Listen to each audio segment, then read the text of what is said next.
안녕하세요. 대부분 다 자녀들 아마 투렛병을 갖고 있든지 틱 증상을 갖고 있든지 그러신 분들이 오신 걸로 알고 있습니다. 미리 말씀드릴 것은 좀 안타까운 일인데요. 투렛병이 심한 증상이 심한 그런 환우들도 있습니다. 대부분은 이 투렛병은 경미한 질환입니다.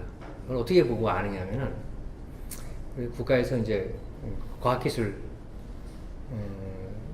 중에서 이제 이 보건의료 쪽으로 연구비를 지급하는데 중요한 순서가 우선 중증 질환이요.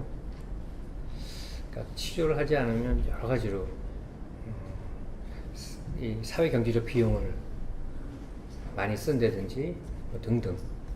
그리고 이제 빈도가 많은 질환이요. 그 대표적인 게 소아정신과에서는 ADHD입니다. 다빈도 질환. 그 다음에 이제 우울증 정도 이렇게 들어가요. 근데 이 투렛 쪽으로는 거의 연구비가 없습니다. 그 이유는 첫째는 그렇게 다빈도 질환은 아니다. 즉 어릴 때 증상이 있어도 되게 성인이 되기 전에 많이 좀 가라앉기 때문에 그렇다. 왜 이렇게 투렛이 미국이나 유럽에 비해서 우리나라 부모님이나 또는 국민들이 많이들 관심을 갖느냐면 홍보예요.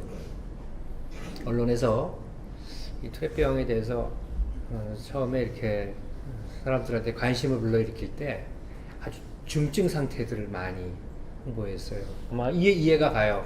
이런 것들이 병인지를 모르고 있다가 병이니까 치료를 받으시오라는 것까지 좋은데 그런 많은 영향 때문에 부모님들이 투렛 증상을 또는 틱 증상을 갖고 있으면 우리는 저렇게 되겠구나라는 생각을 먼저 하게 되는 거죠. 예전에 그 암이 그랬거든요. 암은 걸리면 죽는다 이렇게 생각한 것처럼 약간 투렛 질환이 그렇게 돼 있어요. 그래서 저희 외래에서 볼 때도 그렇고 특히 이제 초진을 보는데 뭐 한 1학년, 뭐 2학년 이렇게 어린애들 틱 증상 한두 개를 가지고 와요. 근데 이제 물어보면은 새로 생겨서 온 게 아니라 한 4살, 5살, 그러니까 만으로요. 그러니까 초등학교 유치원 때 한두 가지 증상이 있다가 한두 달 후에 사라지고 그러니까 별거 아닌 줄 알았다가 다시 생기거든요, 이게. 다시 생기니까 덜컥 이제 인터넷에 뒤져보는 거죠. 틱을 모르는 사람은 없어요. 요즘 무슨 드라마에도 나오니까. 그래서 틱을 찾아보면은 인터넷에서는 많은 이런 걸러지지 않은 정보들이 막 뜨죠. 그리고 언론에서 나왔던 것을 먼저 보게 되는데 뭐 SBS 등등등 이런 것들을 보면은 죄송합니다.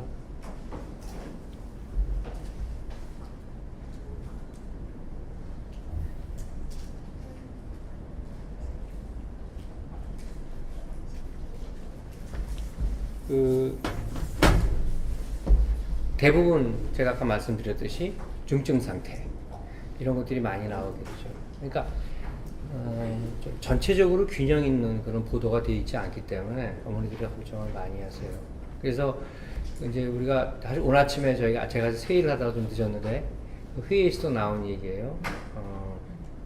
우리가 ADHD들 약물을 쓰는데 틱이 있는 경우는 가능하면 쓰지 말아라 하는 약이 있어요.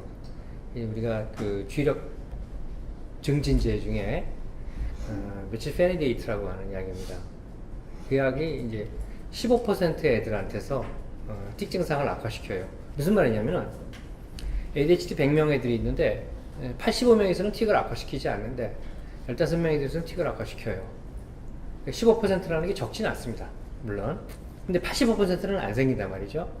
외국에서는 ADHD가 있는 아동들한테 틱이 있을 때 굳이 그 주의력 증진제를 쓰지 말아라 라는 조항이 그렇게 그냥 권고될 뿐이지 강력히 지켜지지 않아요. 근데 우리나라 보건복지부에서는 강력하게 이걸 막아요. 그러니까 이 사람들도 그 틱 증상이 갖고 있는 어떤 그 중증 어떤 그 인식도가 상당히 높다는 거죠. 이렇게 좀 안타깝다는 거죠. 그래서 우리가 강의를 할 때 이런 부분들을 좀 염두에 먼저 두시고요. 두 번째는 그러면 다 괜찮냐? 물론 그렇지는 않습니다. 그래서 오늘 그 얘기를 좀 드리겠습니다. 얼마나 많으냐 성인 이제 궁금하실 겁니다. 이제 이게 전체적으로 보면 통계예요. 통계이기 때문에 우리 아이가 100명이 내 아들이 100명이 있으면 이 100명 중에 몇은 이렇게 되겠구나. 그러지만 개인적으로 보면은 성인 트레이스로 가느냐 안 하느냐의 1대 0의 문제예요. 플러스 제로의 문제거든요. 그래서 상당히 좀 하시면 전체적으로 그런 비율을 하실 필요가 있죠. 굉장히 여러 가지 데이터가 있는데 제가 좀 더 보겠습니다. 성인기 유병률을 보면요. 여기 나와 있듯이 1000명에 하나 정도입니다. 0.1%거든요, 이게. 1000명에 하나 정도. 그러니까 그게 많지 않죠. 1000명에 하나 정도면 적은 인원입니다.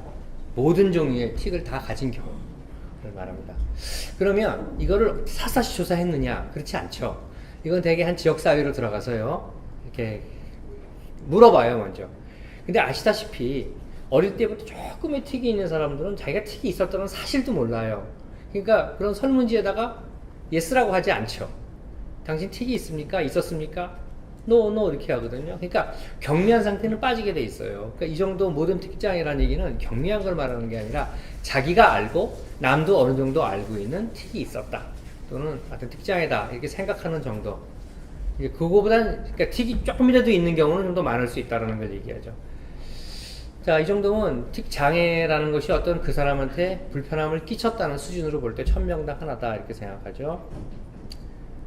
연구도 이렇게 많지는 않은데 17세 코호트 연구라는 게 무슨 말이냐면요. 틱이 발생한 시기가 만 6세, 7세다. 그러면 17세까지 그 학생이 틱이 어떻게 심해지고 덜해졌느냐를 따라가는 연구예요. 추적 연구예요. 코홀트라 그러는데 코홀트 연구를 했을 때는 조금 더 많죠. 왜냐하면 그 샘플이 없어지지 않으니까. 그러니까 우리가 여기 첫 번째 나온 모든 경우의 틱장애는 어느 한 시점에서 과거부터 있었던 거를 물어본 거니까 아무래도 정확도가 떨어지지만 이거는 이제 샘플을 정해놓고 추적한 거기 때문에 좀 높아지죠. 그럼 여기 보면 한 0.2% 돼요. 0.2%면 2배네요. 1000명당 2명. 그걸 봐서는 1000명당 한두 명 정도는 아마 성인기 틱장애가 남지 않겠느냐. 투렛병. 심한 걸 말하죠. 어느 정도 심한 거. 근데 이제 어릴 때 투렛 증상의 기준을 보면 아시다시피 투렛병은 2가지 이상의 틱을 만성적으로 갖고 있는 경우죠. 그렇기 때문에 그 투렛병의 기준이 까다롭지가 않아요. 웬만한 애들은 다 투렛병에 걸리기가 쉬워요. 투렛병이. 근데 문제는 이제 성인기에 남아있는 투렛병은 뭐냐. 이 경우는 애들 때 생기는 투렛병보다는 조금 더 많습니다.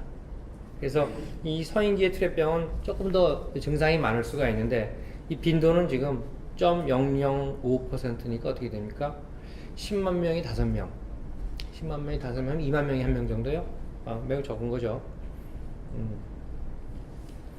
그래서 우리가 보통 30세 이상 연령에서 보면은 이제 30세 이상의 틱이 있을 때를 우리가 사실 성인기 트래키라고 해요. 20대까지는요, 기다립니다. 아직도 더 좋아지는 거를. 근데 20대 후반까지는 되게 이제 다 좋아지는 걸로 보고 30대에 가서도 틱이 남는 경우는 우리가 성인기 투렛병으로 아마 규정을 정해도 될 것 같습니다. 근데 여자가 더 많은 걸로 되어 있네요. 근데 제 환자의 경우에 그렇지 않습니다. 남자가 좀 더 많습니다. 그럼 도대체 이 성인기 30살 넘어서도 이 투렛 증상 또는 투렛병을 갖고 있는 사람들의 특성이 뭐냐 봤는데 그 사회인구학적 특성은 그 사람의 사회 적응 상태를 보는데 아주 중요합니다. 결혼을 하느냐 안 하느냐, 할 수 있었느냐 없었느냐, 그다음 교육을 잘 받을 수 있었느냐, 그 다음에 취업을 또는 직업을 가질 수 있었느냐 이런 문제들을 많이 봅니다. 이 블란서에서 나온 투렛병 협회에서 조사한 겁니다. 독신이 20% 됩니다. 많네요. 그 다음에 결혼이나 동거를 하는 거는 30% 정도밖에 되지 않고요. 부모하고 동거하는 경우가 45%. 이게 무슨 말이냐면 우리나라도 마찬가지만 나이를 먹어서도 부모랑 동거를 하는 사람은 사회경제적으로 또는 사회심리적으로 독립을 못한 거죠. 이거 좋은 거 아닙니다. 무슨 병이 있거나 이런 거죠. 그래서 이로 봐서는 결혼을 한 사람은 한 80% 정도고 한 60% 정도는 부모님과 같이 살거나 또는 혼자 살거나 좀 이런 경우가 많다고 되어 있습니다. 그 다음에 그게 좋지 않죠. 30세 이상의 경우에는 남는 경우에는 교육을 봤더니 이게 이제 우리나라하고 좀 달라요. 좀 다른데 고교 중퇴, 고교를 고졸을 하지 못한 경우가 한 17%, 6분의 1 되네요. 그다음에 고등학교 졸업한 게 한 20%. 그래서 전체적으로 보면 한 35 내지 한 40% 가까이 고등학교까지만 나오는 걸로 돼 있어요. 아시다시피 유럽은 고등학교만 나와도 별로 살아가는데 문제가 없는 나라입니다. 우리나라는 대학을 나와도 힘든 설정이지만 근데 여기 보면은 대졸 이상은 한 40%. 우리나라라고 생각하시면 안 되고요. 아시다시피 유럽은 학비를 안 내잖아요. 그러니까 대학을 꼭 가야 될 사람. 그리고 대학 졸업을 한다는 게 쉬운 일이 아니라고 그래요. 들어가기는 어떻게든지 들어갈 수 있어도 졸업하는 것은 어렵다고 그래요. 대학을 졸업했다는 얘기는 상당한 그 사람이 교육적, 지적인 능력을 가진 사람으로 보는 거죠.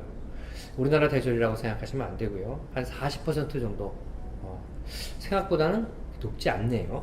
그 다음에 이제 이게 취업 쪽을 보겠습니다. 취업이 별로 좋지 않습니다. 무직이 많고요. 아직 학생인 경우도 있고요. 이건 뭐 그렇다 치고 여기 보면은 일반 취업, 특별 취업 이건데 일반 취업은 제 생각에는 전문성을 가지지 않고 그냥 뭐 아르바이트라든지 아마 좀 이렇게 일용직 같은 거를 말하는 것 같고요. 특별 취업은 아마 보통 사람들이 생각하는 회사에서 좀 이렇게 전문적인 일을 하는 그런 걸 말하는 것 같아요. 한 3분의 1 정도밖에 안 되네요. 보면 그렇게 좋지 않네요. 여기서 보면 아까 제가 말씀드렸듯이 무직 상태가 높고 학업 성취도 그렇고 가족들과 많이 살고 있고 이렇게 돼 있어요. 그러나 이걸 갖다가 이 사람들이 따로 떼어서 놓고 봤는데 샘플을 다 합쳤어요. 샘플을 다 합쳐서 대충 어쨌든 간에 돈을 벌고 있고 취직을 하든지 적어도 풀타임으로 일을 하든지 뭐 좋은 직장은 아니더라도 또는 학교를 다니든지 그러니까 자기가 하루 종일 집에서만 무의도식하지 않는 사람들이 한 70%는 되더라. 제 생각엔 아마 이게 불란서처럼 여러 가지 사회 경제적인 시스템이 잘 안정된 나라에서는 이 정도 되지 않나 싶어요. 지금 제 환자 중에 30살 넘은 분들이 몇 분 계신데 한 절반은 안 되는 것 같아요. 안정적인 직업을 갖고 있는 사람들은요. 근데 걔 중에는 전문직도 많아요. 지금 저한테 오는 사람 중에서 삼성 전자 다니는 친구도 있고 변호사도 있고 많아요. 많이 있는데 그럼 이제 이런 것들이 과연 뭐하고 관련이 있겠느냐? 혹시 심각도와 관련이 있겠냐? 관련이 있겠죠. 그래서 심각도에 대한 것을 증상이 어떻게 심했다가 줄어드느냐를 잠깐 볼게요. 여러분들 아시다시피 보통 2세 때 틱이 있는 경우는 드물지만 있습니다. 2세 이전에도 보통은 평균 7세를 전후해서 발병해요. 평균 나이 7세라 그러면 저게 이제 초등학교 들어가는 초 정도요. 그러나 그로부터 2년이 지난 보통 한 10세쯤 됐을 때, 그러니까 우리나라로 치면 한 3학년쯤 됐을 때 평균 병원을 오는 거로 돼 있어요. 5학년에 오는 것도 있고 1학년에 오는 것도 있고 다 다르지만 보통 한 3학년 정도에 이제 병원을 온다 이렇게 생각하시면 돼요. 그럼 병원에 오면은 치료가 반드시 시작됩니까? 그렇지는 않습니다. 그런데 5세, 6세 때 병원에 오는 경우는 대개 치료를 시작하지 않고 좀 기다려보거나 그래요. 그럼 왜 미리 예방치료가 안 되기 때문에 치료를 미리 안 하는 거거든요, 이게. 그리고 증세가 있다고 무조건 치료를 하는 게 아니라, 뭐 치료받으신 분은 다 아시겠지만, 그 증세가 문제를 일으켜야 돼요. 문제를 일으킬 때까지는 좀 이렇게 놔두죠. 그럼 왜 치료 미리 하지 않느냐? 제가 말씀드린 대로 치료가 예방을 시켜주지 않고요. 두 번째는 어떠한 치료도 효과도 있지만 작은 부작용도 있을 수 있기 때문에 그런 거를 저희들이 가능하면 생기지 않도록 하기 위해서죠. 뭐 좋겠어요? 치료가? 그 다음에 치료 중에 여러 가지 치료가 있죠. 뭐 아시다시피 뭐 특히 시중에 나오는 거 보면 뭐 별의별 치료가 다 있습니다. 뇌 어쩌고 저쩌고 뇌 뭐라 그러더라? 균형? 밸런스? 한약? 침? 굉장히 많아요. 어느 것도 효과가 입증된 건 없어요. 효과가 입증된 건 딱 약물 4가지예요. 그 이외의 약물은 보조예요. 이건 정확히 알고 계셔야 돼요. 여러분들 최근에 이제 나온 약 중에 가장 늦게 허가를 받은 게 아리피프라졸이라고 하는 아빌리파이. 그게 효과를 받은 약이고요. 두 번째 암의 치료 부모님들은 아시겠죠. 리스페리돈이라는 약이 효과가 있고요. 여기 두 약이 비교적 좀 나중에 나온 90년대 이후에 나온 후발 세대 약이고 그 다음에 대개 60년대 후반 또는 70년대부터 쓰던 약이 이제 피모지시라고 하는 약이 있고요. 할로페리돈. 이 4가지 외에는 우리가 어느 것도 치료제라고 또는 치료법이라고 얘기하기가 힘들어요. 그거 외에 할 수 있는 약은 없어요. 있으면 보조예요. 그러니까 동반이 됐기, 어떤 다른 게 동반이 됐기 때문에 이제 치료를 이용하는 거죠. 그럼 약물 이외의 치료는 없냐? 있어요. 있는데 딱 하나예요. 딱 하나. 그게 행동수정이라고 하는 거예요. 행동수정은 세 가지로 구성이 되어 있는데 잘 아시겠지만 여러분들 복식호흡이 들어가고요. 그 다음에 근육 이완이 들어가고요. 그 다음에 끝으로 우리가 습관 바꾸기, 뭐 그래서 틱을 좀 다른 형태로 이렇게 바꾸어서 하도록 훈련하죠. 이 세 가지는 왜 치료 효과로 입증이 되었냐면은, 첫째는 치료를 받은 집단하고 치료를 받지 않은 집단하고 봤더니 뚜렷한 효과 차이가 통계적으로 났다. 그렇기 때문에 된 거고요. 두 번째는 그 치료 기전이 뇌에 어떤 변화가 생김으로써 나타나는 거다라는 것을 보여줄 수 있는 데이터가 있기 때문에 그래요. MRI 연구라든지 또는 기타 등등 연구를 통해서 우리가 확인이 됐기 때문에, 그러니까 어떤 뇌 기능 변화가 일어나는 걸 확인해요. 그럼 나머지는 기능 변화가 있는지 없는지 잘 모르겠어요. 모르겠는데 문제는 그거를 보여줘야 되거든요. 그러니까 보여주지 않은 치료는 보험에서 인정하지 않아요. 국가보험은 치료 효과로 입증된 것만 하지 모든 치료를 인정해줬다고 한 보험 재정이 바닥이 나거든요. 그러니까 이렇게 생각하시면 돼요. 보험이 안 되는 치료는 두 가지예요. 하나는 워낙 좋아서, 워낙 치료 효과가 좋아서, 그런데 단 비싸서 국가가 부담할 수 없다. 그거고요. 그게 암에 있어요. 암 치료에 가면 이제 희귀약품들이 들어가요. 예전에 글리백이라는 약이 있었는데 그런 약이고, 또 한 가지는 치료 효과가 입증되지 않았어요. 그러니까 국가에서 허가하지 않은 거예요. 근데 이 틱 트레 쪽으로 들어오면 거의 다 후반 두 번째 경우예요. 세상에 치료 효과가 그렇게 좋은데 왜 하버드나 예일에서는 연구 안 하죠? 그건 그렇지가 않거든요. 그러니까 이거는 여러분들이 정말 알고 계셔야 될 그런 거라고 생각하시면 돼요. 자, 치료가 이제 그렇게 해서 시작이 됩니다. 어찌됐든 간에. 치료 시작하면 치료함에도 불구하고 틱 증상이 점점점 심해지는 걸 느끼죠. 얼마나 기분이 나빠요. 그죠? 치료를 하고. 그 영양도 올라가게 되고요. 영양만 올라가는 게 아니라 다른 치료를 섞게 되고. 그거는 치료와 관계없이 증세가 갖고 있는 자연 속성입니다. 그럼 치료가 뭘 기여하느냐? 그대로 놔두면 매우 가파르게 심해지는 건데 그거를 완화시켜주죠. 또는 적어도 더 이상 심해지자도록 묶어두는 거죠. 뭐 경우에 따라서는 완화되는 경우도 있고요. 그러니까 치료가 갖고 있는 거는 치료의 자연 경과를 좀 부드럽게 진행해서 우리가 알을 만큼 알아야 되는 게 병이에요. 증상의 병이에요. 근데 개인마다 다 달라요. 그 알을 만큼 앓는 게. 감기 바이러스에 따라서 일주일 가는 감기가 있고 열흘 가는 게 있고 4주 가는 게 있듯이 이 투렛도 개인차가 상당히 심해요.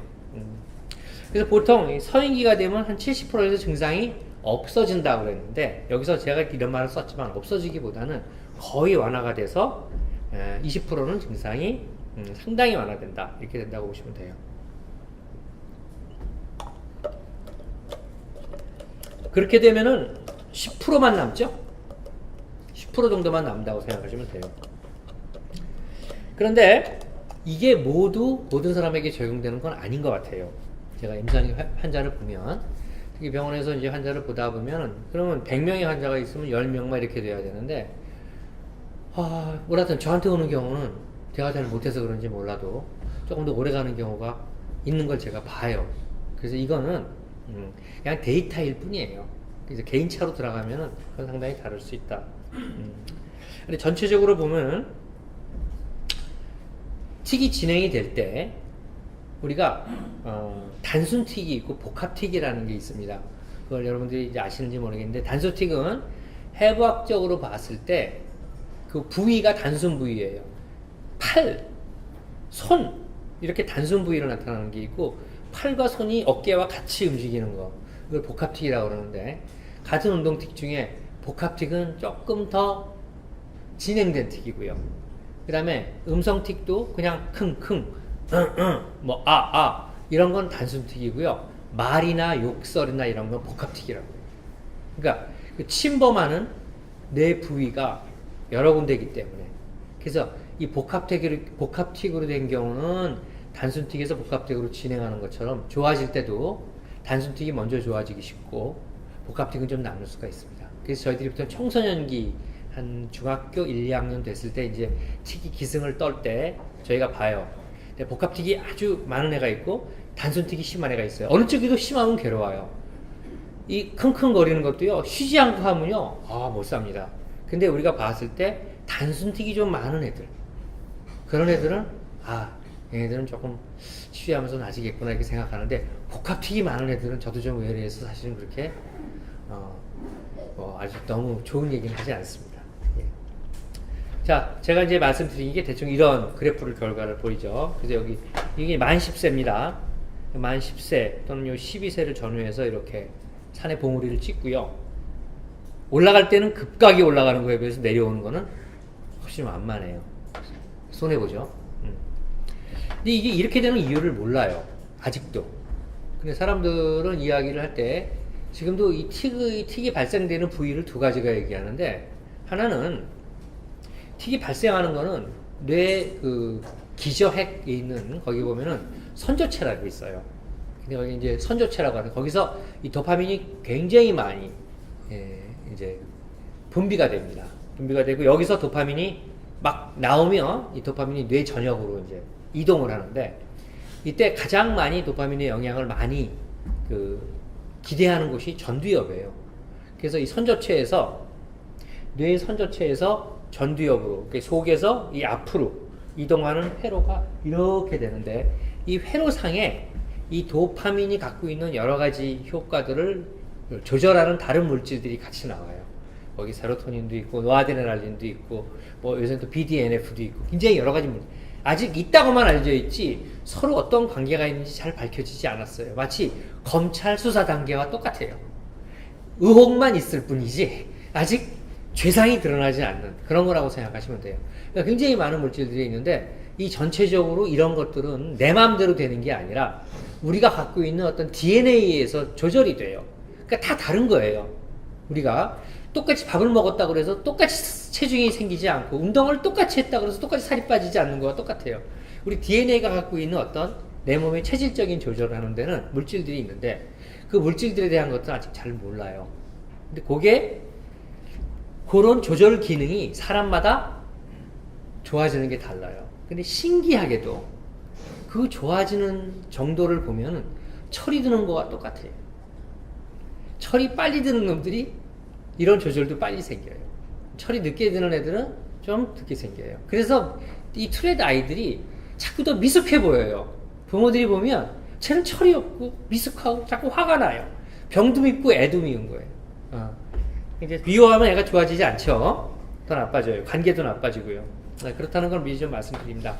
그래서 보통 이 만 15세가 되면 요게 한 중3, 고1쯤 되는 나이가 되면 확실히 많이 가라앉아요. 임상에서도, 외래에서도 보면 이때부터는 제가 약을 끊는 애들이 이제 생기죠.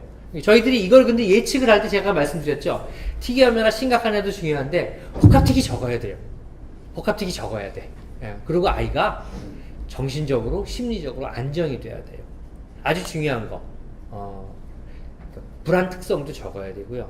애가 밝고, 명랑하고, 부모하고 관계가 좋고, 대인관계 좋고, 이런 애들이 치료를 빨리 끊는 것 같아요. 보면 20대 후반쯤 가면 대개 치료를 안 하는 경우가 상당히 많다. 그러니까 전체 투레스로 치료받는 애 중에 한 10% 정도만 20대 지나서도 치료를 받게 되고, 90%는 대개 20대 안으로 대개 승부가 나는 것 같다. 그렇게 얘기를 합니다. 이해를 하시겠습니까? 네. 그럼 제가 말씀드린 게 전부 이겁니다. 이제 나온 얘기들이 뭐 봤더니 뭐 이렇다 저렇다. 그래서 뭐 14세 이하를 받고 뭐 어떻게 뭐 5년 뒤 봤더니 이게 20살까지 정도 본 거거든요. 33%는 틱이 없더라. 아까 20대 후반까지는 틱이 없는 애들이 한 10%밖에 안 난다. 좀 10년 사이에 줄어드는 거죠. 그다음에 죄송합니다. 제가 알레르기가 있어갖고. 자, 주관적으로 본 거 갖고 있고 객관적으로 본 게 있어요. 우리가 이제 주관적으로는 환자들한테 또는 부모들한테 틱을 이제 보고하게 하죠. 그래서 여기 보면요, 성인들은요, 나는 틱이 없어요, 괜찮아요 라고 얘기를 합니다. 부모가 아니라 환자 본인한테. 그러면 환자는 없다 그러는데 부모한테 물어봐요. 정말 이 사람 틱 없어요? 있어요. 그래요. 본인은 모르는 거죠. 그러니까 본인이 자각하지 않을 정도로 굉장히 적은 상태죠. 그러나 그들은 잘 보면은 50% 정도는 틱이 있더라. 이런 거죠. 그러니까 틱이 없다고 본인이 얘기해도 있는 경우도 있고 없는 경우도 한 반반일 수 있다. 자, 그러면 있어도 괜찮아요. 본인이 없다고 생각하면, 없다고 자각하지 않을 정도면 이 사람은 틱으로부터 많이 나서 치료는 필요하지 않는 경우다. 이렇게 생각하시면 될 것 같습니다. 이거는 이제 반대로 객관적으로 관찰을 한 거죠.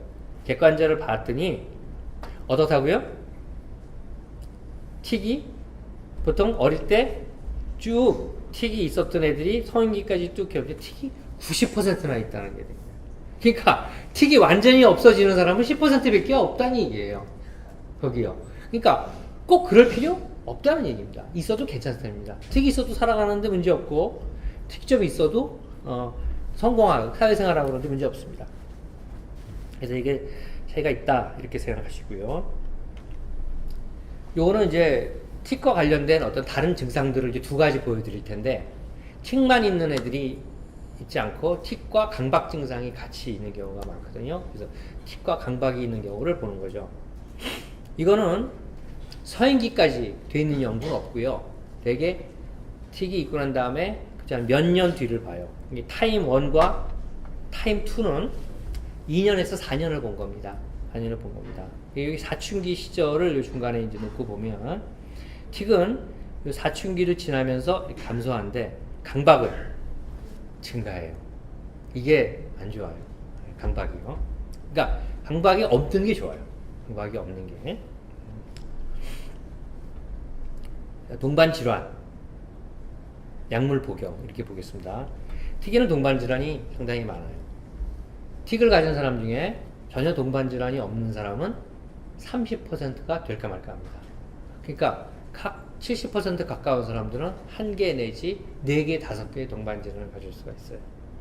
근데 이 동반 질환은 틱과 강박 질환처럼 두 개가 매우 유사해서 하나를 갖기 때문에 하나를 어쩔 수 없이 갖게 된 그런 어떤 유전학적인 또는 체질적인 것도 있지만, 상당히 많은 것들은 틱이 잘 치료되지 않아서, 틱을 잘 우리가 치료하지 못해서 생긴 후유증 때문에 생긴 것도 굉장히 많습니다. 대표적인 게 우울증이에요. 대표적인 게 우울증이에요. 지금 예를 들면 틱 증상으로 인해서 죽고 싶은 마음이 드는 사람들이 있는데, 그 사람들이 대부분 틱 때문에 죽고 싶은 마음이 드는 것보다는 이 틱 이후에 생기는 우울증 때문에 굉장히 괴로워해요. 틱은요, 증상으로 힘들게 하지만 그 사람의 에너지를 떨어뜨리고 마음을 병들게 하고 지치게 하진 않아요. 근데 우울증은 지치게 하고 병들게 해요. 무서워요. 그 다음에 틱과 관련은 없지만 이상하게도 틱과 같이 많이 섞이는 질환이 ADHD예요. ADHD. 그 다음에 이제 이 바이폴라라는 말이 있는데, 이 바이폴라는 특성이 뭐냐면요, 기분이 어느 정도 사람마다 이렇게 플랫한 사람은 없지만 어느 정도 이렇게 들쭉날쭉은 해요. 뭐 좋은 일 있으면 좋고 나쁜 일 있으면 안 좋고, 이게 다 누구나 있는데, 이 기복이 심한 사람이 있어요. 조금만 나빠도 굉장히 기분이 다운되고요, 조금만 좋아도 굉장히 뜨고. 근데 뜰 때 좋은 거로만 나타나고 즐거워지면은 아니 제가 그런가 보다가 말겠는데, 이 바이폴라라는 질환에서는 기분이 좋아질 때 좋은 것만 있는 게 아니라 흥분하고 공격적으로 변해요. 과하게 에너지를 쓰고. 예를 들면 이렇게 그걸 우리가 이제 매닉하다고 그러는데, 매닉 상태라고 그러는데, 매니아라는 말 있죠. 매니아. 어디에 폭 집착하는 거. 이 사람들이 그 매닉 상태로 들어가면은 돈, 여자, 인간관계 이런 것도 굉장히 무분별하고 함부로 많이 하고 그래요. 잠도 안 자고요. 이게 굉장히, 이건 뭐 투렛뼈보다는 훨씬 더 무서운 질환이에요. 이 바이폴라. 이거는 그 체질적으로 생기는 질환이거든요. 근데 제가 지금까지 투렛 환자 중에서 이 바이폴라를 갖고 있는 사람을 보긴 했는데, 그 사람은 원래 바이폴라가 있었어요. 내가 보니까. 틱 때문에 생긴 게 아니에요. 바이폴라도 있고 투렛병도 있던 거예요. 나머지는 투렛이 좋아지면 약간 그 기분의 들쭉날쭉이 같이 좋아져요. 그 대표적인 게 ADHD예요. ADHD는 애들 중에서 매우 산만해 보이는데 틱이 좋아지면 산만한 것도 같이 좋아져요. 그거는 틱 때문에 생기는 어떤 병발 증상들이라고 생각하거든요. 근데 연구를 하면 그렇게 되지 않고 그냥 바이폴라라는 병이 뭐냐를 따지지 않고 바이폴라의 증상만을 갖고 잣대를 대기 때문에 이렇게 높아요. 사실 4.3%나 있지 않다고 저는 생각하는 거죠. 제가 지금까지 본 투란 환자가 거의 1000명이 넘는데 1명 정도 내가 봤다니까요. 그것도 성인에서. 그 청년은 지금도 기억나요. 28살짜리 청년인데 바이폴라. 그 사람이 입원을 하는데 1년에 2번 정도 투렛 때문에 입원을 하는 게 아니라 바이폴라 때문에 입원합니다. 그리고 바이폴라가 심해지면 틱도 심해져야 되는데 그렇지도 않아요. 그러니까 그 사람은 투렛과 바이폴라가 따로따로 가는 그런 질환이에요. 자, 이렇게 하여튼 보시면 여기서 보면은 강박 이거는 투렛이 있기 때문에 체질적으로 비슷한 유사한 메커니즘으로 생기는 거고 요 나머지들은 사실 그렇지가 않다. 여기서 보면 ADHD 22% 적게 보고된 거고요. 많이 보고된 건 40%고요. 디프레션은 31 정도는 되는 것 같아요. 성인기에 가면 이게 늘어나기 쉬워요. 우울증 쪽이요. 그리고 ADHD는 차라리 좀 줄고요. 그래서 성인기 우울, 성인기 투렛이 성인기 쪽으로 가면은 우울이 상당히 이 사람한테 위험하다. 우울이 생기지 않도록 우리가 도와줄 부분이 상당히 있다. 이거 염두에 두셔야 돼요. 약물은 봤더니 엔티사이코틱이라는 게 여러분들이 자녀들이 먹고 있는 리스페르돈이나 아빌리파이를 우리가 그 정신병 치료제로 쓰기 때문에 약물 분류상 우리 엔티사이코틱이라고 부릅니다. 정신병에만 쓰는 거 아닙니다. 그다음에 알파2 아고니스트라는 게 있는데 현재 우리나라에는 없고요. 여러분들 뭐죠? 캣베이라는 약이 있죠? 혹시 자녀분 중에 캣베이라는 약을 자녀가 있나? 그 캣베이가 알파2와 알파1 그러니까 이 알파라는 우리 그 뇌 리셉터가 있는데 카테코라민 중에 들어가는 겁니다. 그래서 알파1과 알파2가 있는데 알파2가 더 좋아요. 그냥 알파1이 있으면 약간 졸려요. 그 작용이 일어나면. 근데 캣베이는 알파1, 2가 있어요. 그래서 조금 졸릴 경우가 있는데 그게 이제 캣베이가 그렇다는 약입니다. 우리는 클로니딘이라고 하는 부르는 약이고요. 보면은 보통 그 애들에서는 한 50% 약을 쓰는데 애들은 한 4분의 1 수준 이하로 내려가죠. 보통 약을 훨씬 적게 씁니다. 그러니까 그 얘기는 무슨 얘기냐면 문제가 있는데 안 쓰는 게 아니라 약을 안 쓸 정도로 확 증상이 좋아지기 때문에 그렇습니다. 그 다음에 또 성인기에서 아까는 ADHD나 이런 거로 봤는데 다른 연구에서는 OCD를 봤는데 이 강박인데 강박이 약 18%. 강박이 원래요. 건강한 사람들에서 그러니까 틱이 없고 일반 인구에서 생기는 비율이 1%에서 2%입니다. 그러니까 50명이나 100명 중에 하나 그런데 여기는 한 대여섯 명 중에 하나니까 꽤 높은 편입니다. 강박 빈도가요. 증상은 비교적 있을 수 있어요. 근데 이 강박 증상이니 사실은 강박증에서 강박 증상이 아니고 틱인데 강박처럼 보이는 것도 있어요. 그래서 저는 어떤 사람들은 그냥 틱으로 보고 치료를 하면 강박도 좋아진다라고 얘기하고 어떤 사람들은 강박약을 써라 그러는데 저도 예전에는 강박 증상으로 보고 치료를 했는데 해보니까 저는 별로 그렇지 않은 것 같아요. 그래서 저는 사실은 강박 증상처럼 보이는 틱은 그냥 틱 치료만 합니다. 하고 강박은 조금 더 뚜렷한 강박이 있어야지 제가 이제 하죠. 그렇게 이해하시면 되고요. ADHD는 역시 22% 정도, 그러니까 5분의 1 정도는 ADHD가 남는다 이렇게 생각하시면 되겠는데요. 근데 이걸 잘 읽어보니까 이게 뭐냐면요. 이 연구에서는 이 QOL이라는 게 있어요. 이 QOL이라는 게 뭐냐면은 Quality of Life. 그래서 요즘에는 이제 증상만 좋아지는 거 보는 게 아니라 그 사람이 병을 가진 사람이 얼마나 살아가는데 질적으로 잘 사느냐.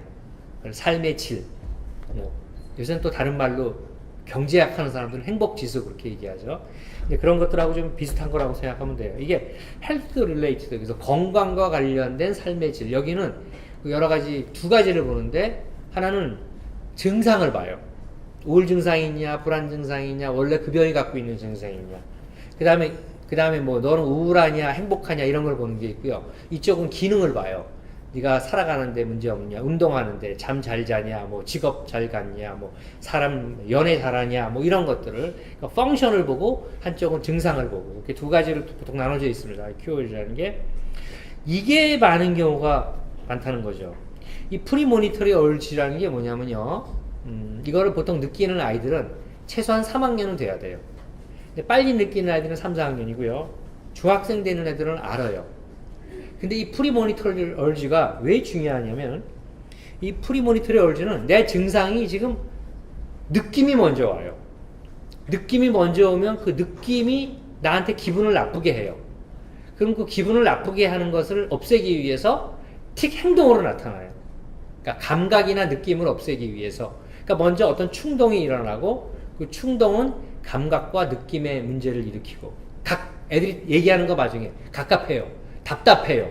가려워요. 이런 것들이에요. 그걸 없애기 위해서 틱을 해요. 눈을 깜빡인다든지 뭐 찡그린다든지 그걸 하고 나면 해소가 되거든요. 그러니까 이게 사이클이에요. 충동이 일어나고 감각과 감정이 일어나고 그걸 없애기 위해서 틱 행동을 하고 한 사이클이 돌죠.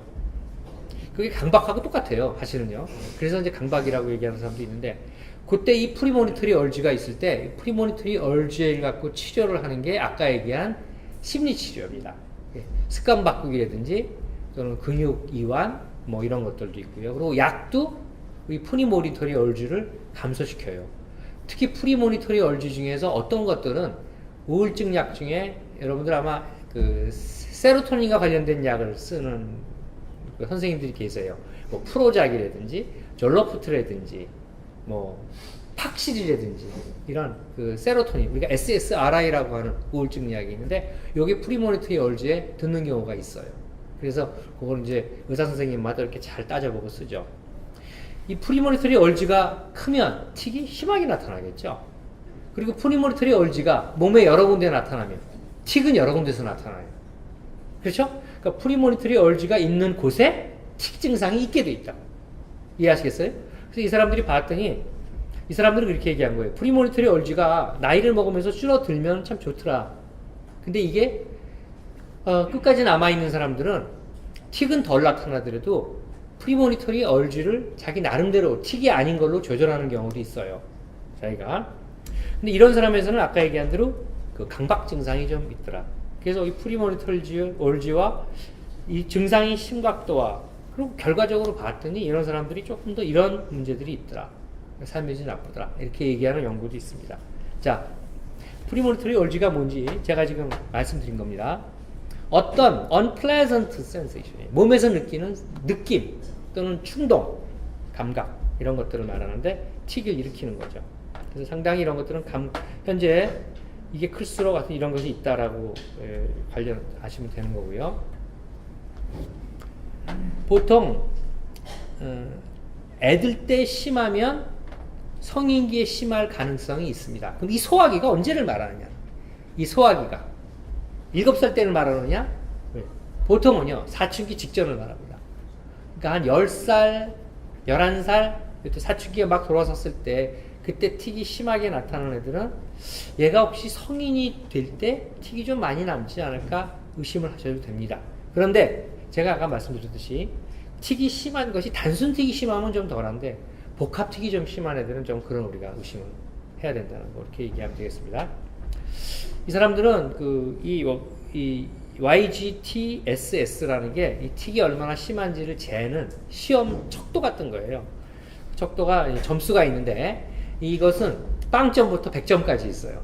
100점까지. 우리가 보통 틱 치료를 시작할 때 얘는 틱 치료를 시작하는 게 좋습니다 라고 생각하는 기준 점수가 25점이에요.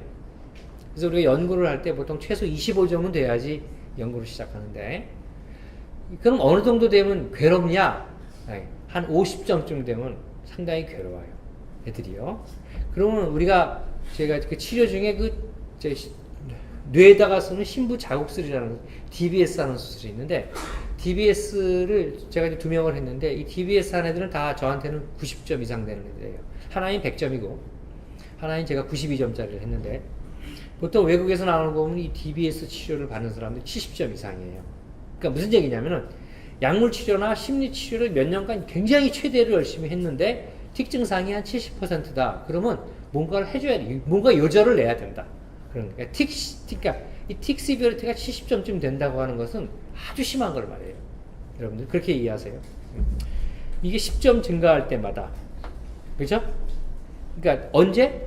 어릴 때 증상이 10점씩 이렇게 늘어나는 애들이 있거든요. 이럴 때는 그러니까 틱이 가파르게 이게 나빠지는 걸 말하는 겁니다.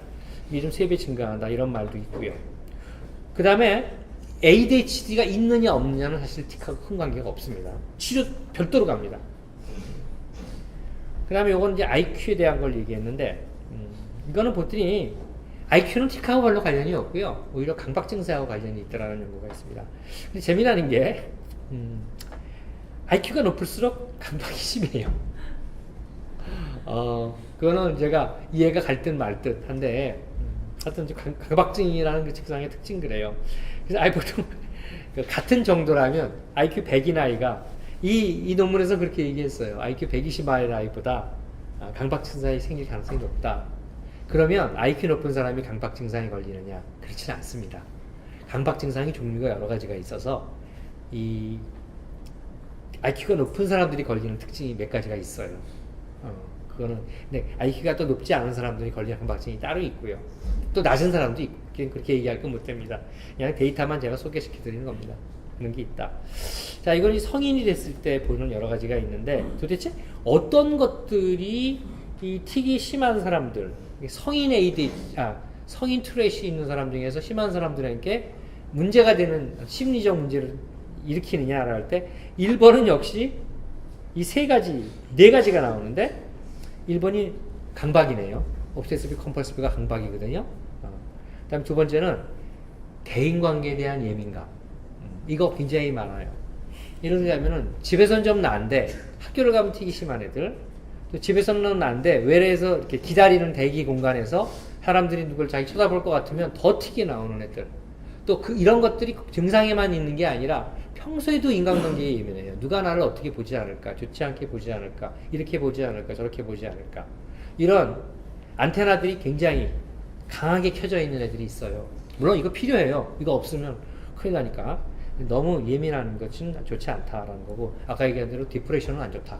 우울은 역시 안 좋고요. 그 다음에 이 하스틸리티가 있는데, 이 하스틸리티는, 이 척도에서 많은 하스틸리티는 그냥 여기서 정한 기준이에요. 쉽게 말할게요. 분노 발작이 많은 애들. 분노 발작이 많은 애들. 그러니까 얘는 왜 이렇게 화를 못 참어? 얘는 이렇게 화를 과하게 내. 이건 좀 성인기에서도 있을 때도 오히려 좋지 않더라라는 게 지금 대충 되어 있습니다. 그래서 이거 보면은, 자, 여러분들이 보면요. 확실히 틱이 심했던 애들이 성인기에도 틱이 남을 가능성이 있다라는 건 이제 이해가 되는데, 그 관계가 그거보다는 어느 게 더 큰 거죠, 지금? 강박 증상이 심하다든지, 그 사람이 우울증이 심하다든지, 이 사람이 분노 조절을 못한다든지, 예민하다든지, 이런 것들이 오히려 더 서인기에 가서 틱을 남을 가능성이 더 많다는 거죠. 그러니까 틱 자체가 갖고 있는 그 코스 자체는 그렇게 서인기로 가는데 1등 공신은 아니에요. 그 다음에 서인기에 약을 먹을 걸 봤더니 보통 틱이 좀 있었다고 그래요. 그저 틱이 있는 사람들이 약물에 반응하는 그저 한 30에서 70% 그렇게 그렇지 않습니다. 이 먹는 것도 죽고요. 근데 이 비헤비어 테라피라고 해서 이제 성인들은 이거 하는데, 제가 아까 말씀드린 대로 그 근위완, 또 복식호흡, 그리고 습관 바꾸기, 이건 분명히 좋은 치료에 불과한데 40%를 못 넘어요. 그래서 이거는 1차 치료로 하는 경우가 아니고요. 틱이 경미해서 약물 치료까지 써야 될 경우가 아닌 경우, 약물 치료를 하기에는 곤란한 경우, 약물 치료가 갖고 있는 어떤 약물이 갖고 있는 특성 때문에 그 사람이 신체적인 다른 상태 때문에 약을 못 먹는 경우, 또는 약에 알러지 반응이 있는 경우, 등등이요. 그리고 약물 치료를 했는데 어느 정도까지는 좋아지더라도 더 좋아지지 않는 경우, 한 예를 들면 50%나 60%밖에 좋아지지 않는 경우는 좀 더 좋아질 필요가 있거든요. 그럼 그 20, 30%를 더 끌어올리기 위해서 이런 치료를 병용을 하죠. 그렇기 때문에 이 병용 치료에도 효과가 있고요. 이렇게 이해하시면 되겠고요. 성인기에 약 먹는 걸 봤더니 안 먹는 사람은 역시 3분의 1. 그 다음에 이거 먹는 사람들이 대부분이네. 이렇게 퍼센트가 100이 넘는 이유는 한 가지 아니고 여러 가지를 먹기 때문에 제일 많이 먹는 건 역시 뭐죠? 에이티피칼 유럴렙틱. 그래서 이거는 아까 엔티사이코틱이라는 것 중에 두 가지가 에이티피칼입니다. 그게 뭐냐면 하나가 아리피프라졸, 아빌리파이고요. 또 하나가 리스페르. 그러니까 유럽, 미국 등등 우리나라 포함해서요. 이제 두 가지 약제가 가장 틱에 많이 쓰이는 약제라고 생각하시면 돼요.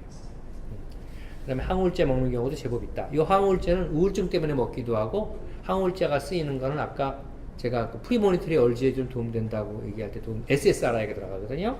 그 다음에 또 강박 증상에 치료하기도 하고 등등등 이렇게 얘기하죠. 요거는 이제 블란서 투렛병 협회에서 한 거네요.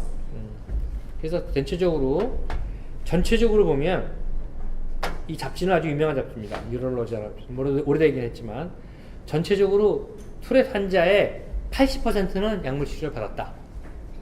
이게 이 사람들의 데이터예요.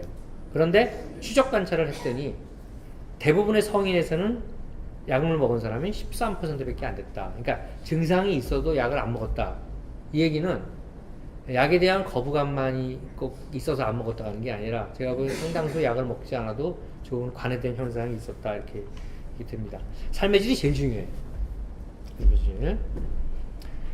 직장인 환자는 이게 감소하죠. 아까 제가 말씀드렸듯이 직업도 그렇고 뭐 혼자 살기도 하고 가족과 살기도 하고 여기에 영향을 미치는 거는 고용 상태, 틱 심각도, 강박 증상, 불안과 우울이 영향을 미치게 되는 거로 돼 있어요.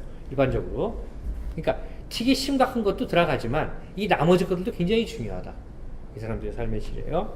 이건 이제 그냥 올려놓은 거고요. 제가 삶의 질을 본 것 중에 이 사람들이 이건 WHO에서 정한 삶의 질 척도이기 때문에 중요한 척도인데 여기 보면 이제 신체 건강에 대한 영역이 있고요. 그 다음에 심리적 건강이 있고 그 다음에 사회적인 관계 그 다음에 환경적인 거 이런 게 다 봤더니 이게 건강한 사람들 일반 인구라는 것은 대부분 다 건강한 사람이에요. 물론 병이 있는 사람도 포함될 수 있어요. 이 안에는 일반 인구 그냥 비교 집단이니까 척도가 낮다. 이렇게 하고요. 여기 보면은 이 우울이라는 척도가 상당히 나쁘다.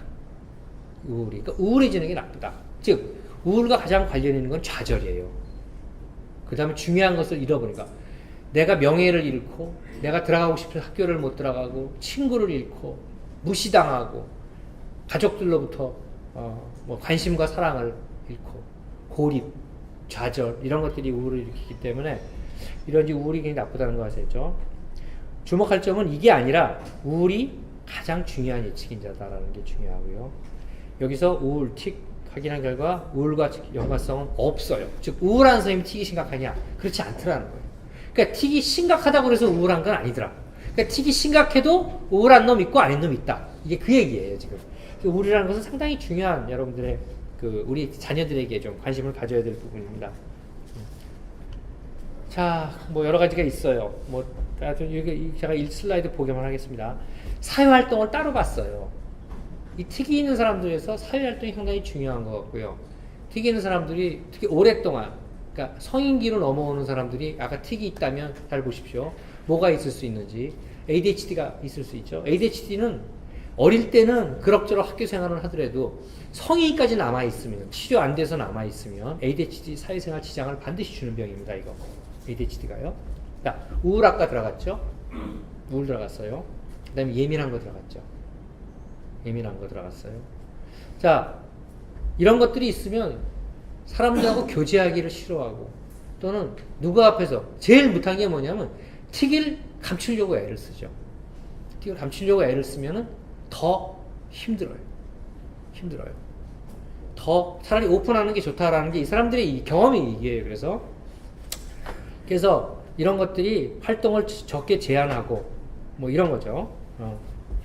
적게 제한하는 경우, 그러니까 활동을 충분히 갖는 경우에서 이런 것들이 좋다 이렇게 얘기를 합니다. 그래서 결과적으로 보면은 이 틱의 장기적인 코스를 봤을 때 그 사람이 조금 더 활기찬 사회생활, 대인관계를 유지하고 그를 밑받침할 수 있는 우울증과의 어떤 우울감과의 어떤 그런 좀 지지, 뭐 전쟁, 뭐 이런 것들을 잘해서 우리가 좀 더 틱이나 투렛이 있더라도 조금 더 좋은 삶을 가질 수 있게 하는 게 좋지 않겠느냐. 그래서 이 사람들이 얘기할 때는 물론 어릴 때 과거에는 틱을 치료하는데 많이 틱 증상을 없애고 이런 것도 있지만 이제는 틱을 가진 상태에서 꾸준히 자기 생활을 조금 더 낫도록 유지시키는 그런 쪽으로 가는 게 좋다는 거죠. 이게 암이 바뀌었죠. 옛날에는 암을 없애서 사기에서 일기 또는 그 암세포가 없는 거를 목표로 삼아요. 그건 맞아요. 그건 맞는데 요즘은 그거보다는 완화 치료라고 그래서 암을 조금 더 증상을 좋게 한 상태에서 암을 갖고 살도록 그렇게 이야기를 하죠. 보통 암이 생기는 나이를 30대 중반이랍니다. 이 중에 대부분의 분들은 암세포를 갖고 있어요. 근데 왜 암이 안 걸리냐면 너무 작아서 그래요. 암세포가. 그러니까 우리 몸에서는 암세포도 증식하고 정상세포도 증식을 하는데 정상세포의 증식이 암세포의 증식보다 훨씬 더 파워풀하기 때문에 암세포가 모습을 드러내질 않아요. 근데 여한 이유에서 우리가 뭐 건강이 나빠지거나 여한 이유에 스트레스가 많아지거나 그럼 암세포의 증식이 늘어나거든요. 그러니까 이게 역전이 되면 이제 암이 드러나죠. 즉 우리 몸에는 이미 암세포가 저도 있다고 생각해요. 근데 이 암세포를 내가 갖고 사는 거예요. 단지 임상적으로 진단을 받지 않은 것 뿐이죠. 나이 먹으면 죽는 이유가 그거예요. 고령암은 죽게 돼 있어요. 그 사람이 갖고 있는 면역력이나 정상세포의 증식력이 결국 낮기 때문에 그런 거거든요. 틱도 마찬가지다. 틱을 갖고 있는 틱과의 전쟁도 중요하지만 틱을 갖고 있는 내 사람과의 전쟁이에요. 사람이 달라져야 되는 거죠. 그게 여러분들한테 제가 강의해 줄 수 있는 가장 중요한 얘기입니다. 이게 여러분들이 제일 궁금해 하시는 자료인데 이게 없습니다. 군신검 자료가. 그래서 제가 한 5년치 데이터를 갖고 제가 뒤져봤어요. 이번이 강의를 하기 위해서 저한테 진단서를 쓰면 제가 진단서를 쓰면 개인적으로 보관을 하거든요. 따로 보관을 하는데 저한테 병사형 진단서를 떼어간 사람이 한 120명 되더라고요. 그동안 차트를 봤더니 제가 파일을 봤더니 그 중에 40명이 트랩병으로 진단서를 받아갔는데 제 데이터는 이겁니다. 30%는 현역 같습니다. 가서 잘했습니다. 그리고 대부분 현역은 부모가 원해서 간 게 아니라 본인이 원했습니다. 거의 다. 그러니까 저 군대 가고 싶어요. 가서 안 되면 나오면 되죠. 이랬던 애들이에요. 대부분 다. 그래서 어떤 애들은 해병대 간 애도 있고, 공군 간 애도 있고, 지금 잘 지내고요. 약 먹고 다니는 애들도 있고, 끊은 애들도 있고요. 약 먹는 애들은 꼬박꼬박 휴가 때 그래도 1년에 한 2번은 나와서 군대 생활 얘기하고, 심해진 애도 있고, 줄어든 애도 있고, 가지가지예요. 근데 군대도 많이 달라져서 이런 틱을 갖고 있고, 약을 먹고 있는 애들한테 뭐 여러 가지 좋더라고요. 저는 이 아이들에게 가장 찬사를 보냅니다. 고생했다, 수고했다. 이렇게 하고요. 그 다음에 4급 공익이 있어요. 얘네들은 이제 한 절반이 보니까 이거더라고요. 이거는 제가 보기에는 현역도 가능한 애들이 있는데 본인이 두려워해요. 너무. 그래서 제가 이렇게 보고선 솔직하게 얘기하면 얘가 너무 두려워하는데 제가 밀어서 보낼 수는 없는 거예요. 그럼 내가 가지 왜 걔를 보내요? 부모가 대신 가줄 수 없는 거고 또 부모도 걱정이에요.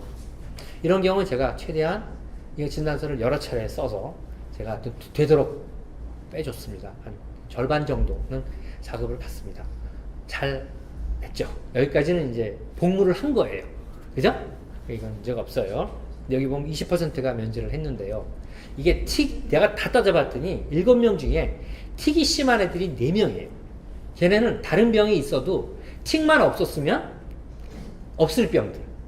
그러니까 틱만 없었다면 아까 얘기한 우울증이라든지 이런 것들이 틱 때문에 생긴 거죠.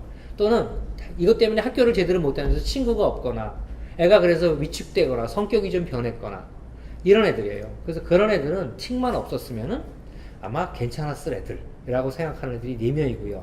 나머지 셋은 틱과 관계없이 틱보다 더 센 병이 있었어요. 하나는 뭐 IQ가 낮고 하나는 둘은 여러분 자폐성 질환이 있죠. 자폐성 질환이 있으면 틱이 문제가 아니에요. 틱은 치료약이라도 있지 이건 치료약도 없고 치료법도 없는 그런 병. 이게 저한테 7명이 있더라고요. 제가 갖고 있는 데이터입니다. 4명은 현재 진행 중. 아직 결판이 안 난 애들이 있더라고요. 제가 보니까 이렇구나. 저도 이렇게 제가 느꼈습니다. 참고하십시오. 네. 자, 팁 강의를 드리겠습니다. 제가 보통 새로운 치료가 나오면 여러분들한테 소개를 제가 DBS를 소개한 적이 있어요. 신부자극술. 신부자극술은 사실 별로 권하지 않습니다. 내가 해보니까 비용도 많이 들고요. 그리고 꼭 제가 틱이 워낙 심했던 애들이긴 한데 그렇게 아주 성공적이지 못한 것 같아요. 또 한편으로는 너무 심한 애를 해서 그런 게 아닌가. 그러니까 다른 외국에서 한 70점 정도 갖고 했는데 저는 막 거의 100점 육박하는 애들을 갖고. 그러니까 우리나라 사람들이 수술 참 좋아하세요. 정말 많이 옵니다. 이 DBS 받으러. 근데 와서 설명을 쫙 하면요, 80%다 돌아가세요. 안 해요. 뭐라고 얘기하냐면 꼭 납니까? 이렇게 얘기합니다. 그거는 저도 얘기 못하고 신경외과 의사도 말 못해요. 어떻게 납니까? 그래서 엄마들은 또는 아버지들은 왔다가 돌아가세요. 두 번째는 신부작으로서는 머리를 깎습니다. 홀라당 이따 깎아야 돼요. 여기서 또 한번 갑니다. 근데 머리 깎는 게 중요한 거 봐요. 사실 제가 그렇다면 그냥 깎을 수도 있을 것 같은데 하여튼 그렇고요. 그래서 DBS는 제가 그 정도고요. 그 다음에 초음파 치료가 있는데 그건 대기 중입니다. 연구를. 그 다음에 제가 TMS라는 걸 했는데 TMS가 조금 걱정이 돼요. TMS가 뇌 속을 들어가는데 이거 속을 치료해야 되는데 조금 이게 좀 맞지 않고요. 그 다음에 이제 TMS가 결과가 좋지 않습니다. 우리나라 것만 아니라 외국 것도. 그래서 대부분 뇌 자극술인데 뇌 자극술이라는 건 뭘 자극하냐면 아까 제가 뇌가 선조체에서 일어나지만 그 선조체에서 일어나고 있는 그 도파민의 활동 말고 그 도파민의 활동이 이렇게 올라와서 뇌 앞뇌까지 오는 회로가 있다고 그랬죠. 그 회로의 여러 부분들을 자극을 하면은 도파민이 아니고 이 도파민의 그 틱을 일으키는 도파민의 활동을 완충시키는 이런 여러 가지 뇌 기능들이 많이 있습니다. 거기 뭐 굉장히 여러분들한테 얘기 드릴 수 없는 지금 뇌 그림을 안 갖고 왔는데 굉장히 많은 그 것들이 있어요. 그래서 그런 것들을 자극해서 치료하는 게 맞습니다. 이 뇌 자극술은 현재 제일 많이 쓰이는 게 우울증입니다. 어떠한 뇌 자극술도 우울증이 제일 잘 듣습니다.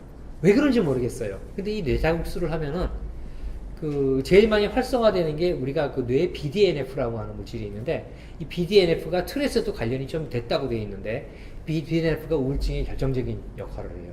이 BDNF가 어떤 거냐면 제가 얘기한 세로토닌, 뭐 도파민, 아드레날린 이런 물질들을 조절하는 거죠. 생성이나 방향을 컨트롤하는 제어 기능을 갖고 있는데 이 BDNF가 올라가면 이런 것들이 좋아지는 것들이 가끔 있어요. 그래서 뇌자극술은 우울증부터 언제나 해요. 해보면 효과가 있고 이건 바로 허가를 받습니다. 그래서 이 뇌자극술이 그런데 TMS도 우울증이 받았고 DBS도 우울증, 다 우울증이 있어요. 두 번째로 이제 치료 효과를 그 입증받으려고 하는 연구가 강박입니다.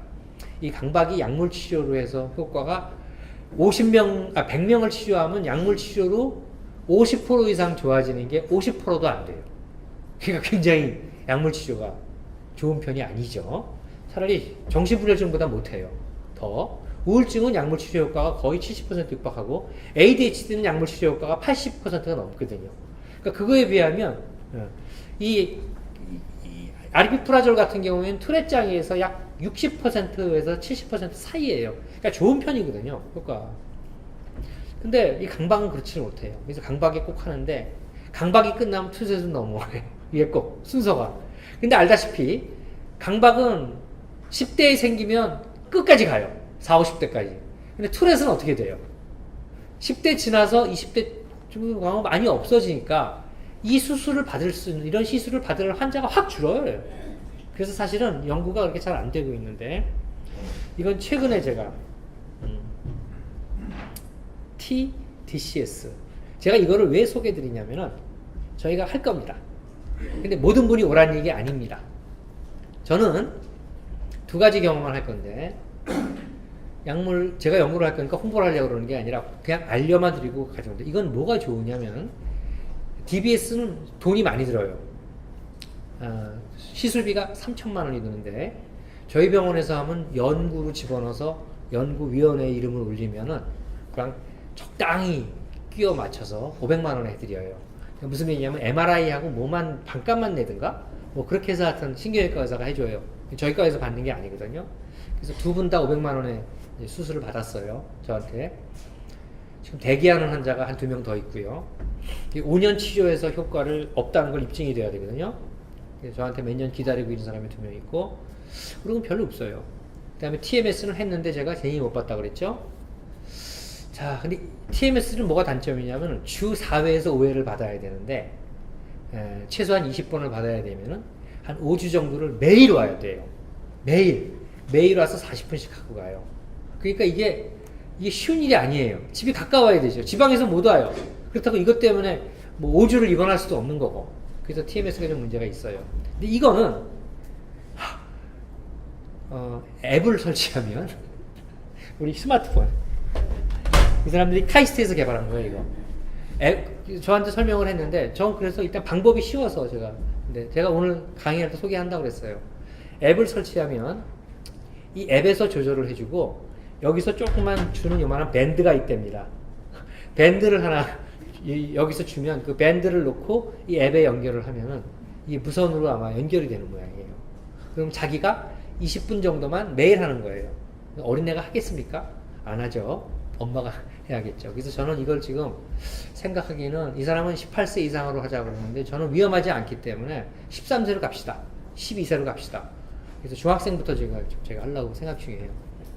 해서 가벼운 애들부터 먼저 할 거고요. 약을 끊고 두 번째는 약을 쓰는데도 더 이상 좋아지는 애들한테 보조 치료는 2단계로 지금 하려고 그러는데 이름은 이렇게 되어 있어요. Transcranial Direct Current Stimulation.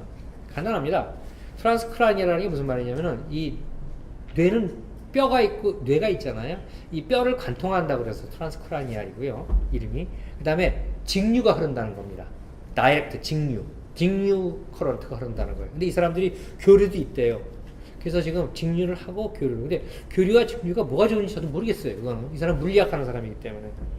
그래서 이 사람들이 했는데 액티브는 치료군을 했고요. 이건 샴은 이제 이렇게 해놓고선 이걸 이렇게 자기는 한지를 안 한지를 모르는 거죠. 가짜로 준 거예요. 전류를 뭐 적게 흐른다든지 그러니까 자기는 못 느끼는 거죠. 하여튼이 요건 이제 이렇게 봤더니 뭐 여기 보면 아니가 색깔이 이런데 나도 이거 좀 볼까? 아이고 요게 그 뭐였냐면요 효과라기보다는 부작용이었어요.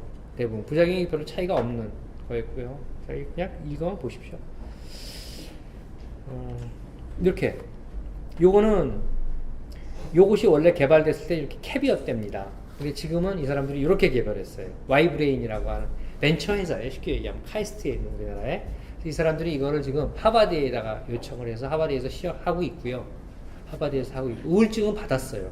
하버드에서 이미. 그래서 미국에서는 우울증으로 치료제 인정받았고 그다음에 우리 병원의 세브란스의 다른 교수님이 그러니까 성인 보시는 분이 우울증 연구를 이미 하고 계세요. 이거를 저희는 이제 이거를 이 사람이 먼저 하겠다고 그래서 저한테 왔는데 제가 이거 하게 되면은 나중에 여러분들한테 별도로 홍보를 온라인을 통해서 말씀드리겠습니다. 여기 보면 PDF가 증가했다. 이제 뭐 이렇게 얘기가 나오죠. 이 PDF가 증가된 것이 틱을 좋아지게 했느냐? 아직 틱을 좋아지게 했다는 데이터는 없습니다. 그런데 며칠 전에 몇 명, 4명인가? 한 작은 논문 하나를 저한테 이분이 찾아서 보냈더라고요. 그건 제가 가져오지 않았어요. 저는 그 논문 안 볼 거예요. 몇 명 좋아졌는지 저한테 중요하지 않아요. 그냥 우리가 이걸 해볼 수 있는 거라면 저희 병원에 있는 뭘 통하든 안 통하든 생각 중입니다. 그래서 여러분들은 그냥 알려만 드립니다. 많이 안 할 거고요. 몇 명만. 제가 알기에는 기간이 몇 회던데. 그 다음에 제가 별도의 팁을 하나 더 드리겠습니다. 이거는 제가 이 T수레병을 갖고 있는 분들에게 교육을 시키고 이렇게 증상을 교육하고 예후를 얘기하고 이런 것도 교육인데 중요한 건 뭐냐면 수레병 환우와 가족이 어떻게 어울려 사느냐. 그게 참 중요해요. 가족과 어울리지 못하면 어떻게 얘가 사회에 나가서 다른 사람하고 어울리겠냐고요. 그러니까 환우들은 환우끼리는 잘 어울려요. 근데 그건 소용이 없어요. 일반인들하고 어울릴 수 있는 최초의 경험은 가정 내에서 이루어져야 된다고 생각하죠. 그래서 이거를 저희가 늘 생각을 했는데 제가 뭐 잘하지도 못하고 그런데 아까 인사드린 회장님이 이거를 하셔도 몰랐어요. 하셨답니다. 수레병 환우들을 모아놓고. 그래서 몇 년간 해온 노하우가 있으시더라고요. 그래서 이거를 일단 저희 병원에서 한번 일단 저희 병원에 있는 다니는 환자도 좋고 또는 저희 병원 다니지 않더라도 집이 멀지 않으면 저희 병원을 이용해서 교육을 받을, 이런 훈련을 받을 수 있는 거를 이 자리를 통해서 제가 소개해 드립니다. 이거는 아까 제가 말씀드렸죠. 예우를 일정하는데 틱시비어리티도 아니고 치료를 잘 받았냐도 아니다. 뭐다?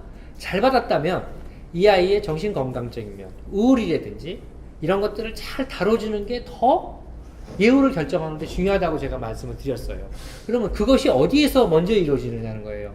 외래 와서 의사 20분 만났다고 우울이 낫겠어요? 그렇지 않아요. 가족과 학교에서 환경이 잘 조성되는 것. 그게 좋은 거예요. 그래서 이런 것들은 참 필요하지 않을까 저는 생각을 해서 하는데, 목표. 좋은 내용입니다. 하여튼 그렇게 생각하시고요.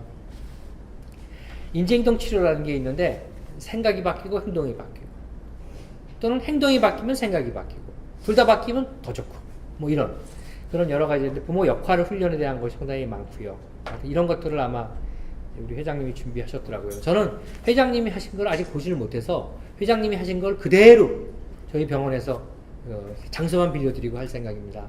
한 다음에 저희가 보고선 이 중에서 저희가 들어가서 할 수 있는 부분들이 있으면 앞으로 회장님하고 저희하고 좀 샐러드를 할까 생각 중이고요. 경험이 먼저 많으신 분이 하시는 게 좋을 것 같아서. 효과는 뭐 이런 좋은 효과 많죠. 아주 좋은 겁니다. 제일 중요한 건 코칭이죠. 이 아동들을 키우는 부모님들을 코칭시키는 거, 연습 이런 것들. 저희가 일정은요 10월 2일 날 하기로 돼 있어요. 장소는 저희 그 병원의 어린이병원, 제가 있는 데가 어린이병원인데 거기 2층에 보시면 회의실이 있는데 저희가 지금 한 10명 정도 생각하죠. 예, 그러니까 10 가족이죠. 그러니까 두 분이 같이 오시면 20명이고 뭐 한 분, 두 분 섞여 오시면 한 10대 명이 되지 않을까 싶은데, 구분 종사가 들어가기 좋거든요. 거기서 8회 목요일 오전 10시부터 오후 1시까지 장소 예약됐고요. 10월은 4회 9일날 한글날 쉬기 때문에, 그 다음 11월, 그래서 10월 11월 두 달에 걸쳐서 이렇게 저희가 기획하고 있고요. 제 생각에는 이 회장님하고 얘기를 많이 했는데, 회장님이 수고를 하시는데 이게 아마 트랙협회로 아마 뭐 비용이 어떻게 되는지 그건 제가 잘 모르겠습니다만, 일단 돈을 전혀 안 내고 배우면 열성도가 떨어져요. 뭐든지. 그래서 제가 그냥 적절을 하는지 모르겠는데 1회당 15,000원 정도 이렇게 생각을 했습니다. 그래서 1시간에 한 5,000원 정도 되는 이게 훈련비인데, 그래서 이렇게 저희가 했고요. 계획을 이렇게 잡았습니다. 이게 아마 여러분들한테 드리는 제가 마지막 서비스 같습니다. 제가 일단 오늘 준비한 강의는 다 일단 말씀드렸고요. 지금부터 남은 시간은 여러분들한테 이제 질문을 좀 받으면서 얘기하겠습니다. 일단 강의 여기서 마치겠습니다. 감사합니다.